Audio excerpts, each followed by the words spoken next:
harus IP tinggi atau harus pinter, itu enggak juga sih, karena teman saya banyak yang misalnya IP-nya biasa-biasa cuman bisa kerja sono kemari juga, dan bahkan yang penting interest lah, saya bilang sih, yang penting ada interest dan niat.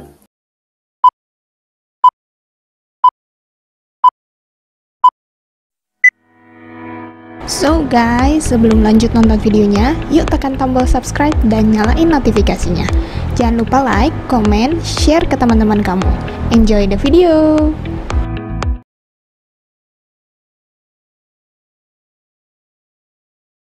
Kalau misalnya kita mau sukses tuh kita harus kayak explore, terus interest sama satu hal gitu, supaya kita tahu jalan gitu.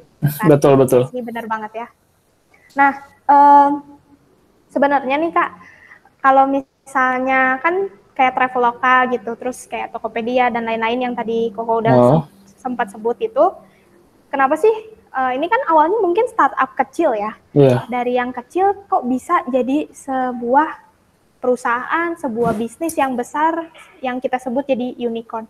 Apakah emang se-eksis itu, dan apakah sepengaruh itu IT atau teknologi itu gitu?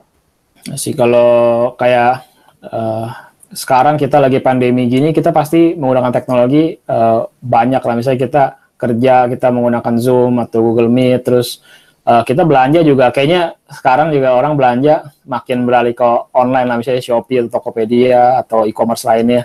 Kayaknya dari pagi kita bangun juga kita pasti pegang handphone, terus kita mungkin kita ada belajar trading atau kita melakukan hal-hal misalnya sosial media juga, kita buka TikTok, buka Instagram, itu semua kan menggunakan IT. Jadi kayaknya emang nggak bisa luput sih dari IT zaman sekarang, dan makin kesini apalagi didorong dengan pandemi COVID, jadi kayak orang makin banyak work from home, terkoneksi ya nggak physically lagi lah, jadi lebih virtually.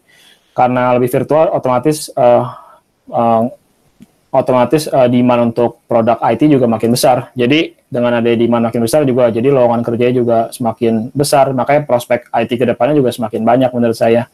Dan nggak bakal stop sampai di sini lah menurut saya. Seperti kalau dibandingin dengan mungkin jurusan-jurusan lain, asal kita udah bisa lulus kerjanya ya itu aja. Tapi kalau di IT akan selalu ada sesuatu yang baru sih, dan selalu ada yang menarik, dan jadi selalu ada yang baru, dan kita harus terus belajar juga untuk keep up to date with technology lah.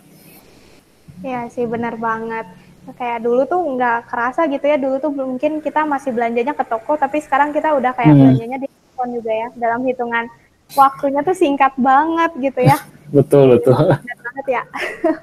Nah, iya, kalau misalnya boleh tahu nih kok, waktu dulu Koko kayak ngelamar kerja nih sebagai seorang IT, dulu tuh sempat dites gitu nggak sih, kayak ada live coding kayak gitu nggak sih? Betul, ada. Biasanya kita ada live coding, selain itu ada technical question juga lah, dan ya ditambah itu ada behavioral question, mungkin ya behavioral question ya question in general lah. Tapi kalau live coding biasanya sih pasti ada sih, either live coding seperti di website kayak Codility, atau mungkin whiteboard coding, jadi coding di papan tulis, terus kita harus coding lah di papan tulis. Oke, tapi sesuai itunya kali ya, sesuai bidangnya. Kalau misalnya ngelamarnya website, tesnya bikin website kayak gitu ya?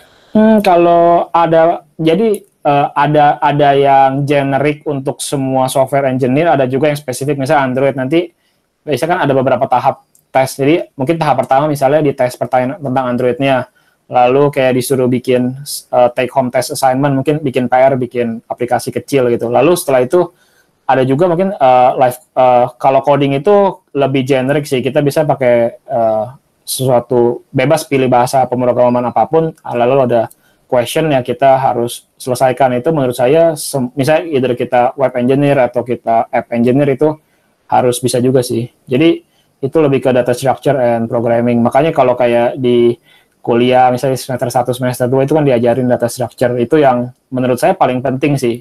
Karena kalau itu basicnya udah kuat, jadi kita mau kerja di back end, mau kerja di website, mau di aplikasi, semuanya bisa sih. Itu yang paling penting menurut saya. Iya, benar-benar. Dulu juga aku waktu semester 1, semester 2 belajar itu semua, dan kayak, ya ampun, waktu pertama kali kayak susah banget, tapi lama-lama ternyata nggak sesusah itu juga ya kok ya. Iya. Nggak, kagak sesulit itu kok. Menurut saya asal mau belajar pasti bisa kok. Dan asal fundamentalnya kita cukup kuasain itu aja, fundamentalnya aja. Nanti kedepannya bakal lebih gampang. Dan ya cuman ganti-ganti bahasa pemrograman nggak sesulit itu sih, asal basic kuat. Nyesel nggak sih masuk ke jurusan IT?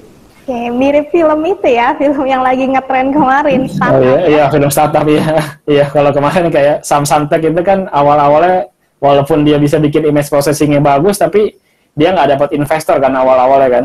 Pas dia menang turnamen Koda itu kalau nggak salah kan banyak investor datang tanya-tanya, cuma pas ditanya monetasi gimana, mereka nggak tahu. Jadi akhirnya ditinggal investor juga. Jadi